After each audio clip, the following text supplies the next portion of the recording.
Welcome back to this rather odd edition of the YAHOWAH blog. We had an episode that was cut short by dog tail. That is, I would imagine, fairly uncommon, isn't it, Wookie, about such programs. It wasn't Wookie who did it, but this one right down here who is nudging my my leg, Asher, a yellow lab. She decided that it was appropriate for her to be petted, just as she is hitting my leg and hand even now.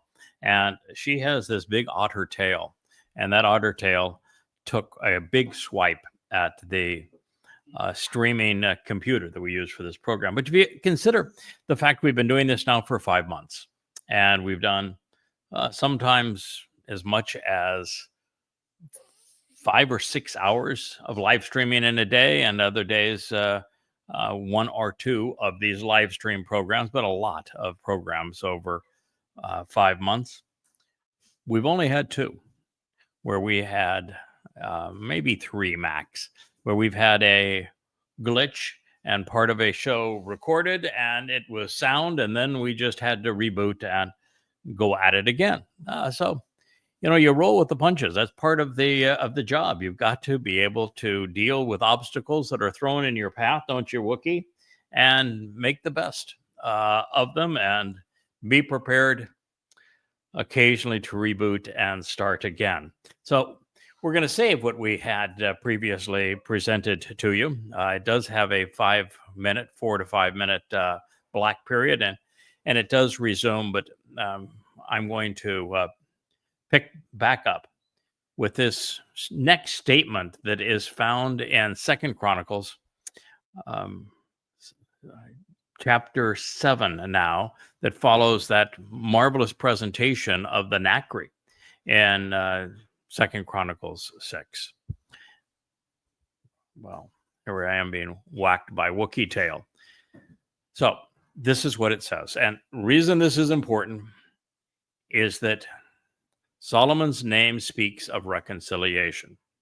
What the Adamah Parah is accomplishing, this Nachri's sacrifice, his most important moment when he serves, is the final sacrifice of the Moed Mikre on Towrah in year 6000 Yah, 2033. It will be on the 24th of September, a Shabat, to the celestial fanfare of a total solar eclipse, and before the entire remnant of the children of Israel on the Temple Mount, he is going to be offered as a sacrifice for shalom, reconciliation.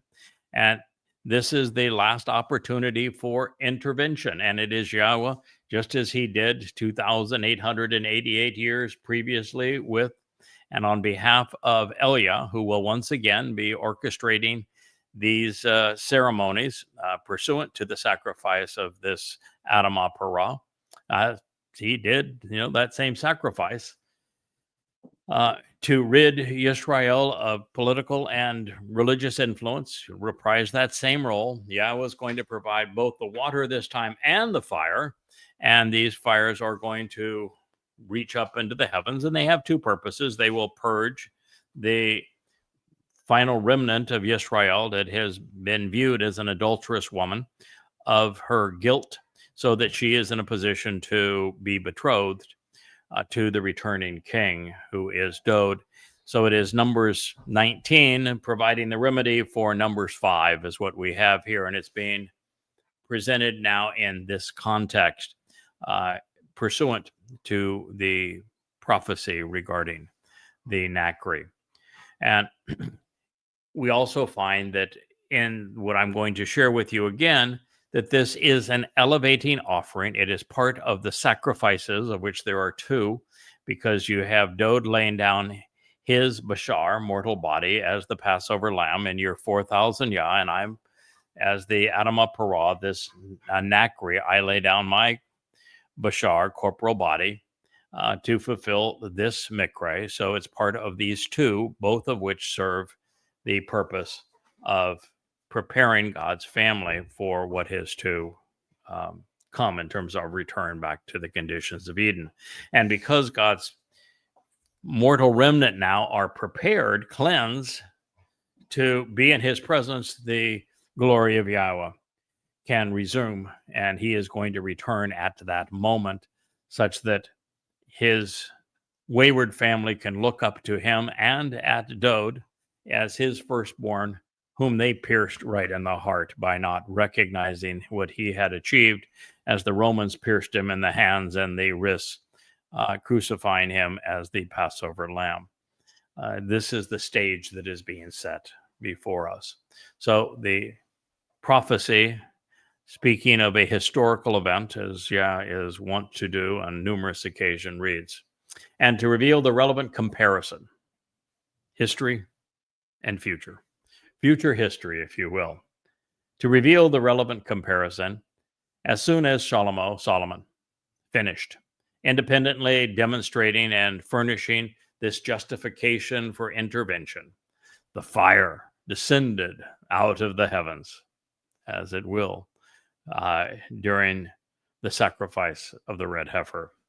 And it consumed this elevating offering, making it rise and become acceptable as part of the sacrifices. And then the glory and the splendor, the manifestation of the power and reward of Yahweh completely filled the Bereth family home, which is one of the reasons that I have said so many times that this final iteration of the home for Yahweh's name and for the covenant family is going to be comprised of light. And it's going to be almost like the walls are crystal. And so God's light will radiate in it, around it, through it, and illuminate all of Jerusalem and our earth. We won't need the sun anymore, although it will be a lovely thing for photosynthesis, since the whole earth is coming back to the conditions found in Eden.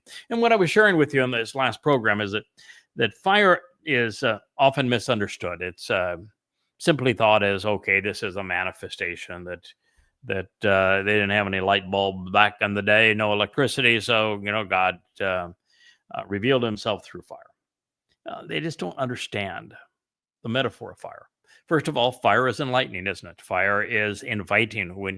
When you see around a campfire, you're drawn to it. It is warming, and it's spectacular for cooking a meal and removing the pathogens from food and the way that it cooks a meal. And fire is purifying. But most importantly, beyond enlightening, beyond inviting, beyond warming, beyond be warming, it means it's also protective. Beyond extending our day into the darkness and piercing the darkness of night and keeping all sorts of bad things at bay, and preparing our food, fire transforms what is a liability, these physical bodies. With the physical body, as I've said, it's just the stupidity of the Christian religion and their resurrection, which they borrowed heavily from Osiris and Dionysus and Bacchus and Tammuz. That's the last thing you want to do. And when your physical body dies, the last thing you want is to go back to a physical body. It is counterproductive. You want to get rid of the physical body so that you can have your soul be enmeshed in light and energy, so that you can travel through time and through the universe and enter heaven and be in God's presence. So fire does that. It transforms organic material into energy, and energy is vastly more powerful and enabling than is matter. And fire is the thing that is the most transformative in this regard, which is why God uses it as a metaphor. So it's beyond that fire is purging. It's beyond that fire is consuming. It's fire that, more than enlightening, fire is transformative in this regard. So Yahweh is providing justification for using his Nachri as the red heifer. doing so on Yom Teruah, which is the day of the herald, to prepare the adulterous woman of the Torah, Numbers 5, via Numbers 19, that story that we have read about the Adamah Parah. She metaphorically serves as a portrait of this mortal remnant of Yisrael who is finally willing to be prepared for her betrothal to her returning king, Dowd. And for this to occur, God must ignite the flames beneath the sacrifice, just as he did 40 Yobel, 888 years prior with Elia, when ridding Israel of the advocates of religion and politics. The same will transpire once again. One of the things the religious, particularly rabbis, never get, even Christians, when they talk about Elia returning as a witness. We're having a conniption fit here over something between the dogs, and they're not playing well right at the moment, but we'll get this resolved too. But Elia is the most anti-religious of all Yahweh's prophets. Elia is the one who not only exposed, debated, bested, demeaned, mocked, satirized the entire religious and political cadre of Jerusalem. He mocked the king and the queen, so the politics, and he had 850 prophets of Baal, that is the Lord. The Lord is pervasive in Judaism, Islam, and in Christianity. He denounced the Lord, because the Lord is actually Satan, and he denounced Asherah. And there is an Asherah in Islam. Muhammad coveted Asherah Day, not knowing it was the Queen of Heaven, the Mother of God, and part of the Babylonian religion. And of course, it is essential to Roman Catholicism. Asherah is the model for Mary, the Blessed Mother, the Madonna and Child, the Queen of Heaven, the Mother of God. It's all based upon Asherah, and so it is Asherah that was denounced. So Elia is expert at denouncing Judaism, Christianity, and Islam in this regard. So that will be the ceremony that Yahweh will reprise what Elia has done, but with the Adamah Parah on a much grander scale for the whole world to see and to purge his people, as well as incinerate all of those who are religious or political and have come to do them harm. This will be the transformative day between the end of the time of Jacob's troubles, which will have ended that day, have gone on for 7 years prior, beginning on Shabuah 22 May of 2026, ending 24 September 2033 in year 6000 Yah, and 10 days later is when Dowd arrives with Yahweh. That is the story being presented here. So when Yahweh lights the fire that will consume my Bashar body, which I will gladly give because it does me no good going forward, it's going to be a bolder and more public version of incinerating, well, Dowd's corporal body as well, because after he successfully served to fulfill Passover as the Lamb, 40 Yobel previous and 33 CE, his physical body was incinerated as well, in keeping with the Torah. So just as Dowd alone fulfilled Chakmah, there is but one Olah, elevating offering on this Moed, and the victim is presented as feminine singular because the Adamah Parah is a red heifer. Now, that is the symbolism of it. You're not going to see a red cow that is sacrificed. You're going to see a bloody red man that is going to be sacrificed at this time. By fulfilling Teruah in this way, the surviving remnant of Yisrael will rise above their guilt, because it will be purged and incinerated, then washed away by the torrent of cleansing waters. The remnant is now prepared to enter God's presence and to grow as a family. Speaking of family, we now have the all hands on deck. We have Leah in here trying to entertain Asher and Wookie and Rich manning the controls, and we are committed. We're committed now, all hands on deck to getting this episode accomplished for you. And you can see you do have to be able to work under distractions here to get this job done. So the Nakri is one of the two men who was offered in this capacity during the Moedim, these restoring witnesses to the eternal testimony of the designated appointments. Dode is the other, although that when I say Dode is the other, that's a lot understated. The sacrifice Dode made of Pesach, opening the doorway to life and to God's home, is for all people for all time that accept his sacrifice. Where the Adamah Parah is simply for this final remnant of Yisrael that are gathered there at that time. Dode's sacrifice is forevermore. Mine gets them in the door so that then they can manage and grow, manage their lives and what they know and how they respond and how they grow in terms of their appreciation of Yahweh and their relationship with him going forward. And also, Dode made the sacrifice of having his soul, his nefesh, carry our guilt into Sheol to deposit it there, never to be seen again, which is a much greater sacrifice than what I'm being asked to make. But, that's the difference between our roles. He's king, I'm herald. He's the greater luminary, I'm the lesser luminary. He's projected as the sun, I'm the moon.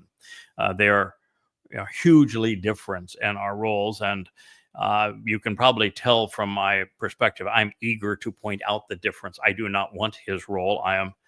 I would prefer to have a smaller role than I have, much less not coveting the one that he has. I've had responsibility all my life, and the less responsibility, the better, as far as I'm concerned. I'm going to do the best I can to honor the responsibility that Yahweh has given me. And I will do my best to honor the responsibility that Dode expects from me. But I am glad that I report to them and not the other way around. As we move through this statement, while the Olah was singular, the Zabak, the sacrificial victims, are presented as masculine plural because it is two men who fulfill this role. Now, once this is accomplished in accordance with the Torah and the Nabiim, prophets, Yahweh will appear above Jerusalem in all of his glory. This manifestation of his magnificent persona is going to fill the skies above this Bereth home of the covenant family, and it's going to beam out from this marvelous structure that will be comprised of light, and it's going to have glass walls. It's just going to be, well, everything around these 10 days are in 15, if you go all the way into Sukkah and the transformation of the earth back into the conditions found in Gan Eden, it is just going to be the most magnificent 2 weeks, 15 days ever experienced in human history. And of course, it goes further than that, because there's the 7 + 1 day of Sukkah. And then from that point, we began the 1,000-year celebration of the Shabat of Sukkah, and then forevermore after that. So this is just the grand prelude to the greatest event that will ever be witnessed, and everyone within the covenant family is eagerly anticipating this, knowing that we have a lot to accomplish between now and then.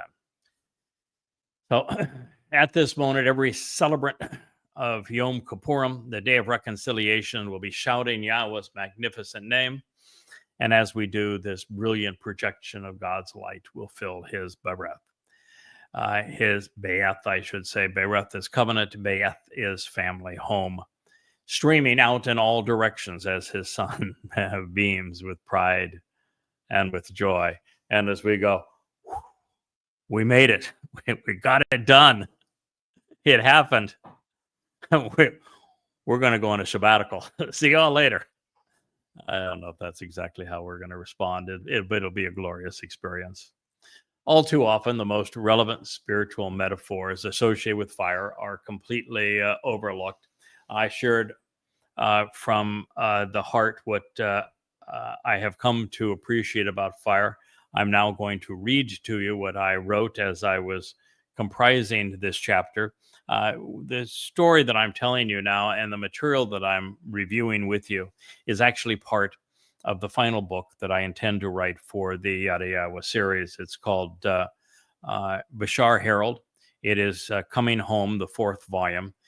So it will complete the Coming Home series at 4 volumes, and it is the story that I fulfill on behalf of our returning King.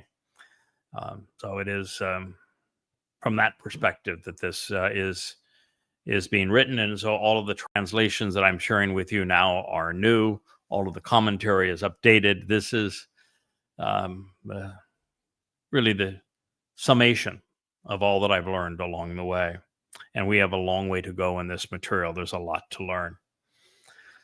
So yes, fire is enlightening, it's warming, and it's inviting. And yes, fire is purifying, particularly in cooking by purging what we consume of bacteria and other toxins. But it is how fire works that is the most relevant. Fire is transformative. Just as Yahweh will be emancipating and elevating, even empowering and enabling us by exchanging our decaying physical bodies with all of their limitations into vastly superior energy and light that has so much greater capacity. Similarly, fire transforms dead organic matter into radiant energy, which is a form of light. And we watch this marvelous evolution from matter to energy. We grow ever wiser by reveling in the direction of the flames, always reaching upward toward the heavens. It's one of the reasons, folks, that I like the written word. You can take time and consider the alliteration and the nuances between every term. Well, 3,000 years ago, Yahweh revealed that he would use a Gentile, a Nakri, an observant foreigner, to reach his people and to call them home. He would even endorse what he would write and say, telling Yehudim to listen and then do as he asked, recognizing that his Nakri would Nakar come to know him by being observant, and that he would understand by being discerning, and that he would prevail by being responsive. Yada would explore by closely examining and carefully considering the Torah, Nabi, Wa Mizmor, the guidance, prophets, and Psalms. Composing Yada Yahowah, these books that you see behind me, they're all free on the bookshelf at yadayah.com. And in the process, he would not only reveal the proper pronunciation and importance of Yahweh's name, he would reintroduce Dowd to Yisrael as their king, as their Messiah, as the Son of God, as the chosen one, and yes, as their Savior. This is likely why Yahweh wanted his message translated and amplified into English, the language spoken by more Jews and Gentiles than any other on the planet. It is why the proper assessment of Moshe and Dowd is so vital to God and to his people, especially at this time. It is why Yahweh turned to a Nakri, known as Yada, to awaken Yisrael, becoming the only time that he would ask his people to engage based upon what a foreigner had to say. But let's be clear. Yada, yada, yada, yada is not foreign to Yah, nor to being a Yehud. This Nakri would serve as a lama'an, a witness and a teacher, as someone providing the answers which can be kara, read and recited on behalf of all people, especially Israel, beyond the written translations and insights found in an introduction to God, Yada Yahowah, observations, coming home, Babel, Twistianity, and goddamn religion, even beyond the reach of Yah's word recited through Yada Yah radio and the social media outreach now through YouTube, Rumble, Facebook, and even X, to broadcast this, the YAHOWAH blog, sometimes telling the tale of the dog. As we work through these programs, we now know that this was Yahweh's desire to introduce Yahweh to his people, the final witness for this time, the time of Jacob's troubles. As presented by Malachi 4:5, and Zechariah 4:14. Occasionally you saw as they began this program, a Wookiee sitting on the desk, and now you know about Asher having a field day with her tail as wagging it as a happy dog. That dogs are not estranged from God's program. No, one of the most important men in God's story is named Koleb. Koleb is the Hebrew word for dog. Koleb is known to us because Koleb had character. When they called spies went into the promised land, when they came to the borders, all but two men, one of which was vocal, came back shaking in their boots. Oh my God, there are big giants in there. There are people that are going to clean our clock. Oh, no way can we couldn't survive that. Scared, spitless. I want to go here and cower and cry. You brought us here to die. Except for two guys. Two guys said, listen. Koleb said, God's with us. Who can be against us? You think that the God that did all this for us up to this point is suddenly going to have our little arms tied and it going to make it such that we can't defend ourselves? He gave this land to us. It's our land. Let's go. Let's wag our tails and charge ahead. The man's name was Koleb. Leb is loosely translated heart, so it'd mean all heart, though a dog is all heart. Man's best friend. But that's not really what love means in Hebrew. It means to execute judgment. The heart was the seat of judgment, of your inclinations, of your character, of the way you processed information and then proceeded with it. And so Caleb was the most judgmental. He was the man with the greatest conviction. He was the man with the best attitude. And so we are, as we are poised to re-enter the promised land, we're proud to be joined by Koleb.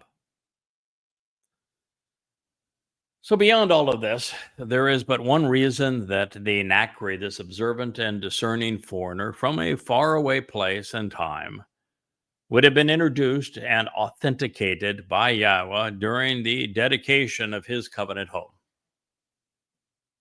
Yahweh wants Israel and the world at large to consider what his Nakri, this final Zeroah, has translated and shared, because the information, these insights and perspective that he is providing are relevant, they are credible, it's valid, it is reconciling, it is indeed dependable and trustworthy. It's also indispensable at this time. 99% of what I'm telling you, no one has ever said before. And almost all of it you need to make an informed decision about whether or not you're going to be part of God's covenant family going forward or not. And this is the time or not. The best thing that can happen to or not is to cease to exist. So that's why he's here. That's why he's the first to reintroduce Yahweh's name to his people and 2,500 years. That's why he's the first to understand that Dowd is serving as the Messiah, the Son of God, that he is our Savior, that he's the one who fulfilled Pesach, Matzah, and Bikurim. Even though the evidence was overwhelming and undeniable, he's the first to put that whole picture together ever. Single greatest discovery in human history, which means that he is the one person who qualifies as this Nakri. He's the one who has written all of these books behind me, free to you at yadayah.com, so that you would know the truth and could respond, so that you could listen to all I have to say and act upon it. Yes, Dowd is the object, and I am the messenger. He accomplished what we benefit from during Chag Matzah. And it's our willingness to properly credit the Passover lamb that is so important to our future. So Yada is devoted to cultivating these remaining harvests, Shabuah and Teruah, 1 year and 8 years from now.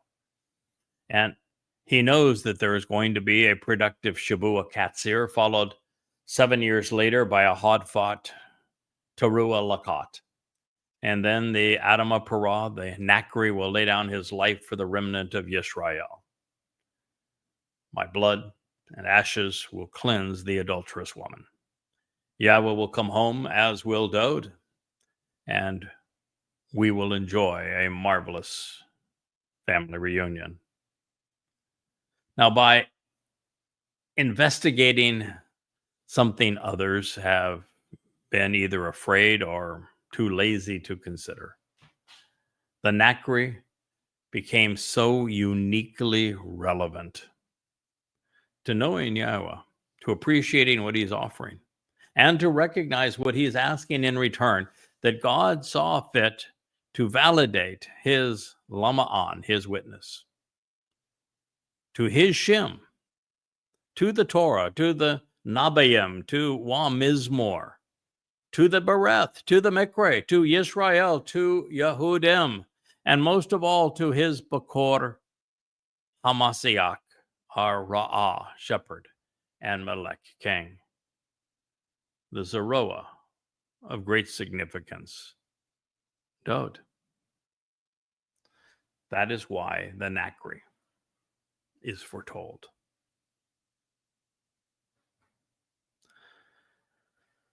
And all of this must transpire in our immediate future. Just 8 years from the time of this program, here now in the late spring of 2025. We are living in the most exciting and enlightening epoch of human history. Soon, the entire universe will be ours as we explore it with our Creator.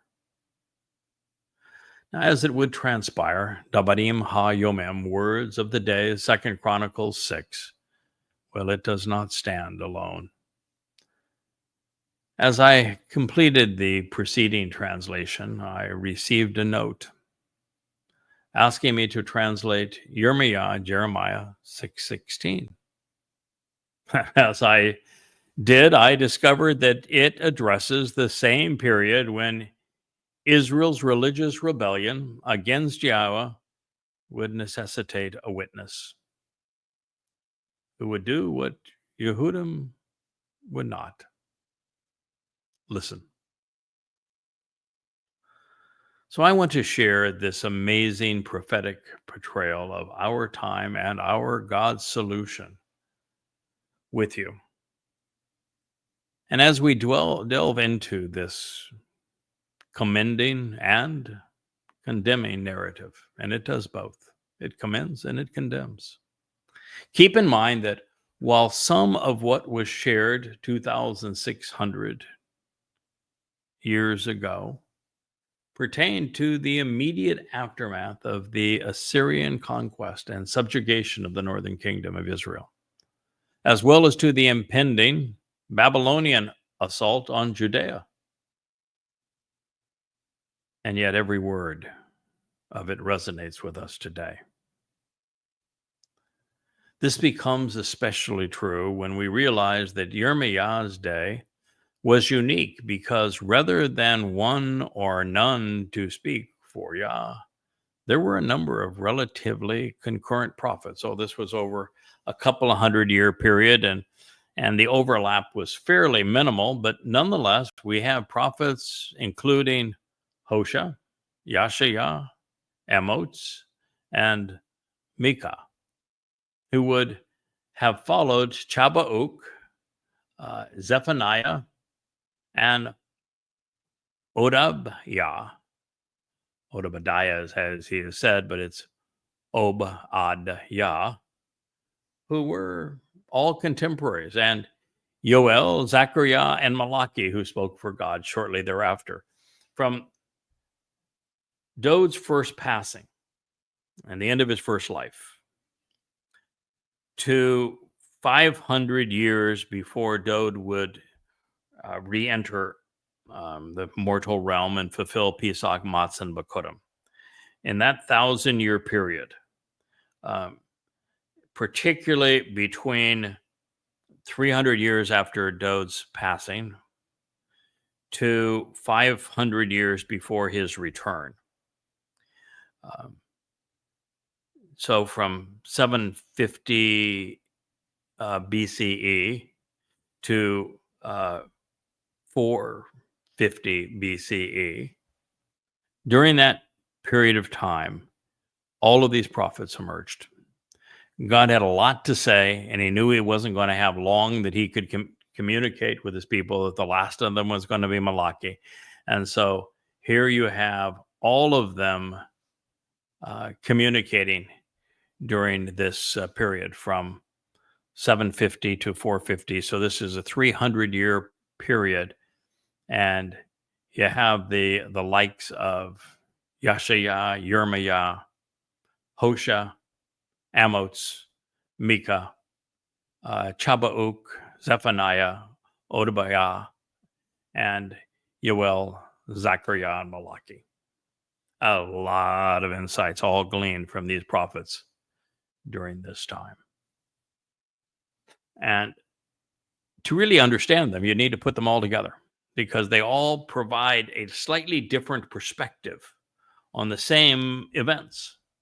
And that is precisely what we're going to do. So this begins, receive this warning so as to become correct, Yatsar. Choose to accept this admonition and even reprimand to show a willingness to be taught. Nifl imperative. Jerusalem. Or else I will disassociate my soul and consciousness from you in disgust and remain alienated and estranged. Yaka nefesh ani men hath. I will turn my persona away from you. Call imperfect for a very long period of time.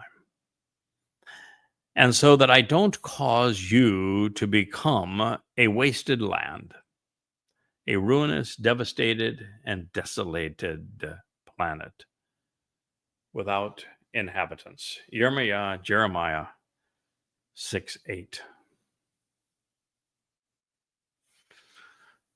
This is surprising for many. I've known it for a long time. But I think this is difficult for anyone who still has a foot in the religious camp to process. What God is saying is that if Israel were to stay obstinate, which they had been since the Exodus, Yahweh gave up on Israel during the Exodus. He went through the motions thereafter, but he brought them to the promised land and really stopped interacting with them. He would continue to give them prophetic admonition as we've listened to all of these prophets. But in terms of doing something beneficial for them, the last act would be helping to coordinate the sacrifice of Dode for Pesach, Matzah, and Bakurim. And so God had given up on his people. He announces the divorce actually through Hosea, but it had taken place a long time previously. And God is saying that if you don't get your act together, Israel, you don't change. If you don't receive this warning and become correct, Yashar,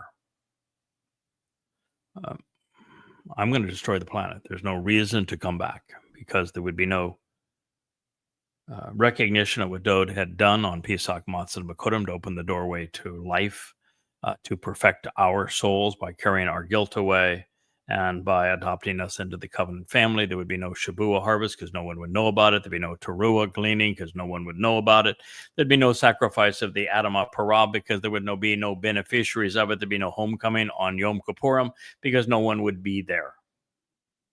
There'd be no reason to convert the earth back to the Garden of Eden because there'd be no one to camp out with. So he said, if you don't receive this warning that we're providing you with now, and become correct, accept this admonition and reprimand, and it's a reprimand. That no two ways about it. You've been awful, Israel. You pointed your finger between God's eyes. You spit in the face of your Creator. You've erased His name. You've disparaged His Son. And so if you don't receive this correction, Israel, particularly those of you in Jerusalem, which is where the sacrifices are, this last one is scheduled to be made and where the previous one was made, God's going to disassociate His consciousness. And this is called imperfect, literally and forever, if you don't get your act together. And I'm the primary voice in helping that occur because the rabbis have been deceiving you. The politicians are now counterproductive. Your IDF can no longer protect you. The world has turned against you. You may not like it very much, but the fact is that I'm your last best hope. And if you don't receive this warning and become correct, God's going to disassociate from you and remain alienated and estranged. And Israel, rather than enduring and surviving the time of Jacob's troubles, is going to succumb and become a ruinous and devastated place, just as the planet is destroyed without inhabitants. The man perpetrates great calamities, world war, nuclear holocaust. The planet is destroyed. If Israel, you do not heed this warning and give Yahowah a reason to come back. It's one of the most important concepts that I can share with you. There is this perception among many that Jews are God's people. No, they were the chosen people. They didn't choose God in return. And God chose to separate Himself from them. Now, that doesn't mean that God has chosen any others. He has not. They are still the chosen people, but they'd have no benefit from that until they choose God in return. The line that Yahowah uses over and over again, if you shub, you return to me, I will return to you. And this is what Jews have to do. This, Yasar, you have to heed this admonition. This is a reprimand, Jerusalem. You either accept what I am telling you, or Israel will be destroyed, and the planet with it. And humankind will cease to exist estranged from God. There'll be no inhabitants to return to, no homecoming, no return to the Garden of Eden. Now, fortunately, Yahowah has seen the future, and we know that there are many Yehud who are going to heed this warning, that are going to respond, that are going to change, that are going to return to God.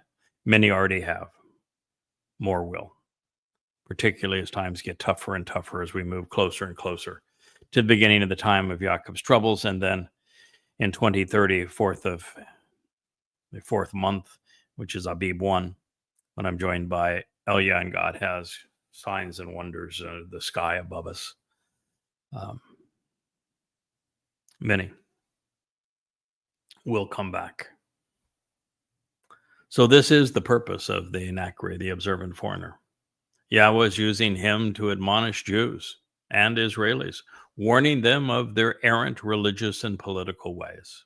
It's what I do on X. It's what I do on Facebook, constantly telling people that for those that are promoting Jesus and Christianity, that he never existed. He is nothing but a crude counterfeit of Dode mixed with a heavy dose of Dionysus, and it's an absolute joke. There was no historic person known as Jesus, most certainly wasn't a Christ, and the whole thing was made up by Paul in 52 CE and then promoted in his letters thereafter. He's not real. And unfortunately, the lies that Paul perpetrated were piled right on top of the truth regarding the actual Son of God, actual Messiah, who was crucified by the Romans, fulfilling Passover in 33 CE.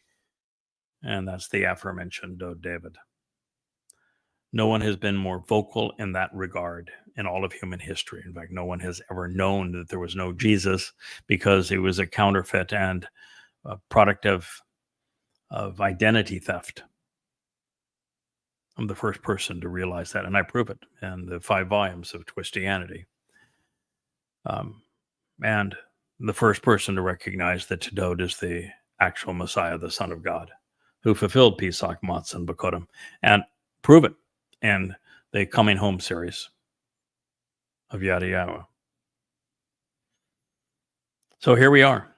My job is to reacquaint Yisraels with Yahweh's name, with their Messiah and Savior, with the actual dates that the Mikre were fulfilled and by whom, and when the remaining will be fulfilled and where and by whom,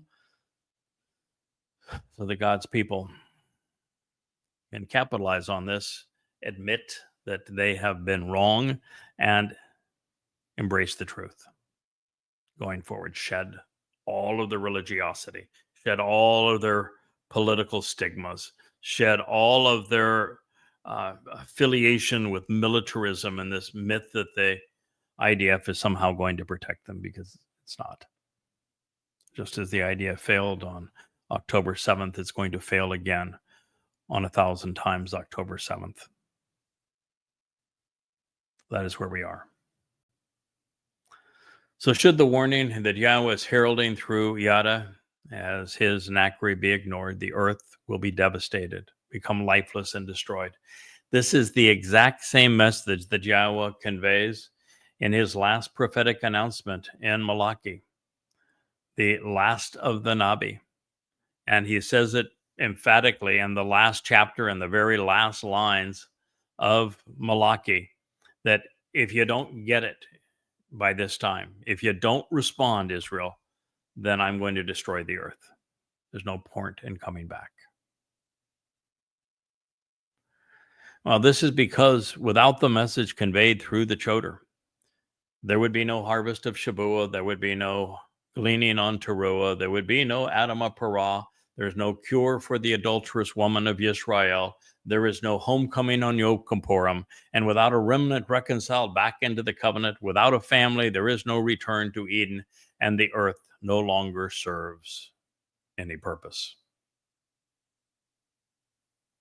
So if you want to know why Yahweh makes such a big fuss over Yada, over his Nakri, observant foreigner, his Choter, this stem off the main branch, this sucker that gives the fallen stump of Yisrael new life, this rod of divine judgment, his Edah, his restoring witness, the Zeroah, the one cultivating the seeds for a productive harvest, the Bashar, human herald, the Malach, messenger, the Adamah Parah, bloody red man of the earth, who is productive, who is also the Zebo men Edom,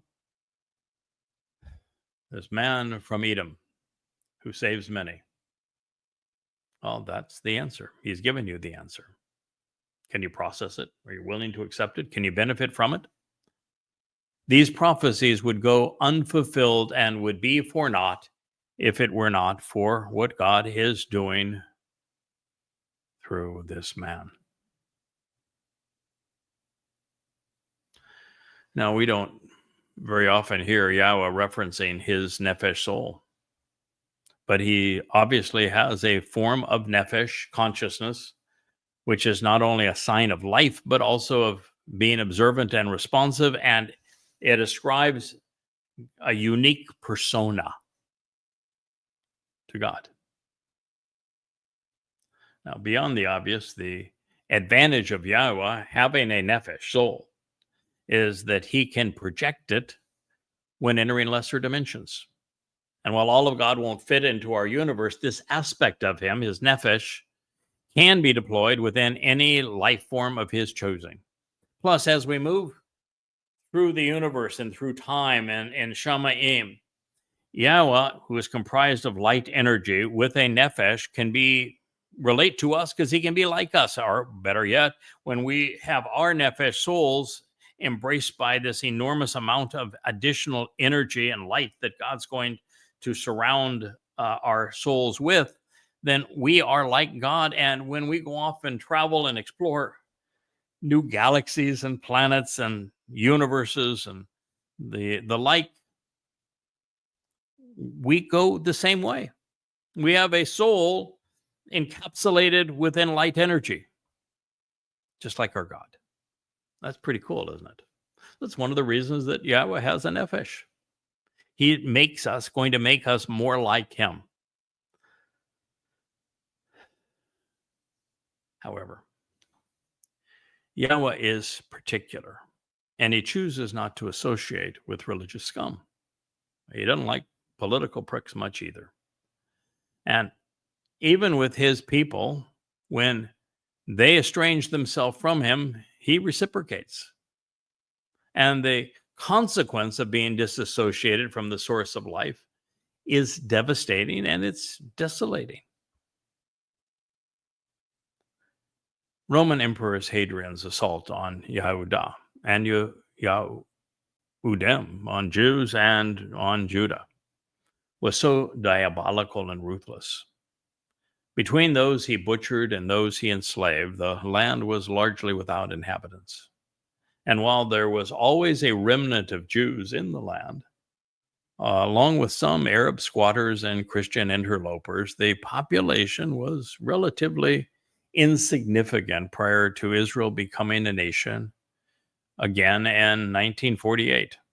And now, if it were not for Yahweh laying the foundation for his return, outnumbered 100 to 1 by murderous Muslims and also the Marxists who are pimping for them, all seeking the annihilation of God's people, they would be devastated. So consistent with what he revealed in what is now the 17th chapter of Yeshaya, Isaiah, Yahweh is affirming that there will be 2 labor-intensive gleanings. The first on Shabuah, the second on Towrah.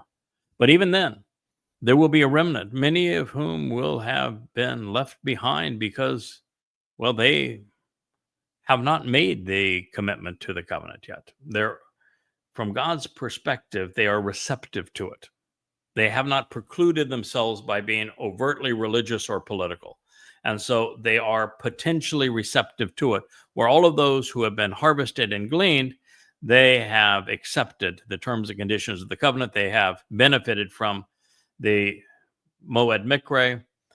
They have been enveloped in the Spirit by way of the teachings of Elia and Yada, while these others are there for this opportunity. And the preponderance of them are going to die by a relentless flood of mujahideen before this event transpires, and because they're just not receptive to what God is offering.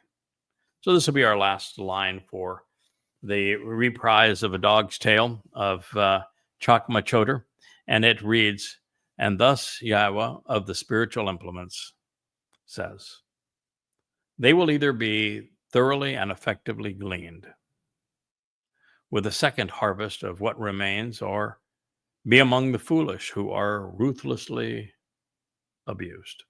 Alal, alal. They will either be subjugated and subjected,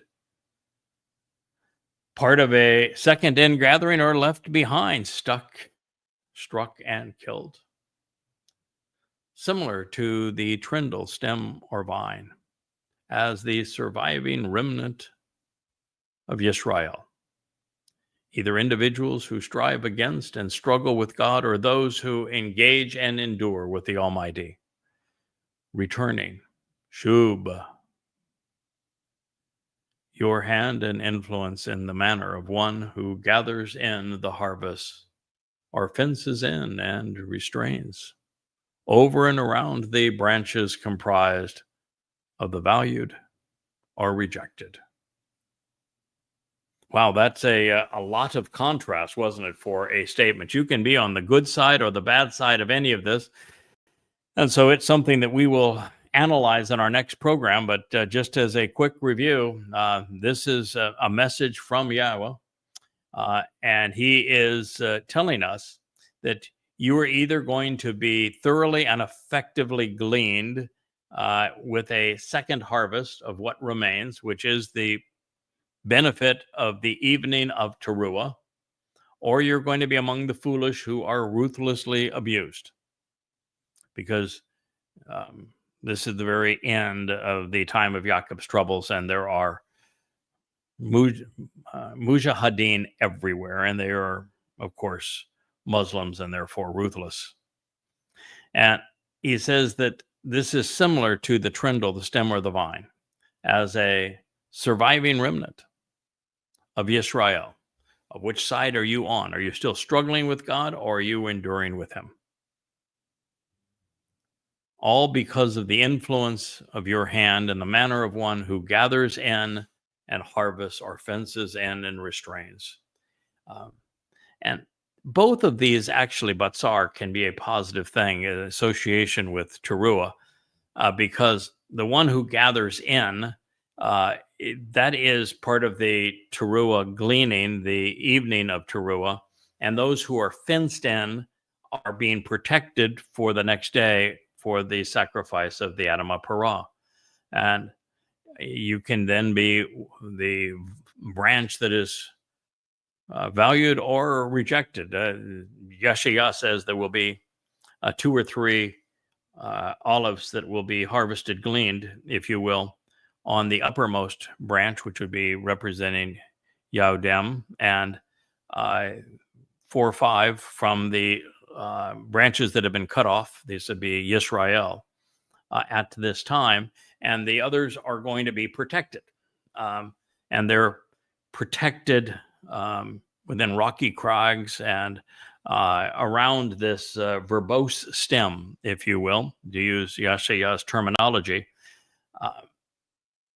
because they're there to benefit from the sacrifice of the Adamah Parah, to be the mortal remnant that enters the millennial Shabat. So that's a lot to ponder. We'll return to this when our program is fresh and our minds are fresh here this time tomorrow. So I thank you very much for listening, for putting up with our dog's tail as we had a little glitch and the live streaming today, but it all works out. And, we can roll with the punches, overcome obstacles that are tossed in our way, and still present a cogent message pursuant to YAHOWAH and his people at this time. Well, thank you for listening. This has been a very special edition of the YAHOWAH blog, and I'm your host, Craig Winn.